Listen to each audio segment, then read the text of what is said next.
কমিশনকে। নির্দেশ দিল সুপ্রিম কোর্ট, অনুমতি থাকলে ভোটারদের হয়ে নথি নিয়ে হিয়ারিং এ যেতে পারবেন রাজনৈতিক দলের এজেন্টরাও।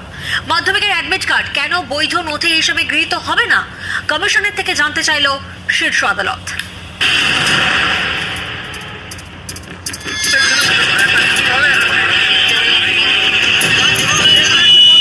লজিক্যাল ডিসক্রিপেন্সি, তথ্যে গরমিল, এই যুক্তিতে এখনো পর্যন্ত কয়েক লক্ষ ভোটারকে নোটিশ পাঠিয়ে হিয়ারিং এ ডেকেছে নির্বাচন কমিশন।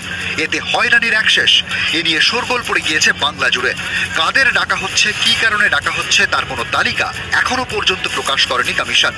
সোমবার সুপ্রিম কোর্ট নির্দেশ দিল, লজিক্যাল ডিসক্রিপেন্সি বা তথ্যে গরমিলের জন্য যে ভোটারদের নোটিশ দেওয়া হয়েছে তাদের তালিকা প্রকাশ করতে হবে নির্বাচন কমিশনকে।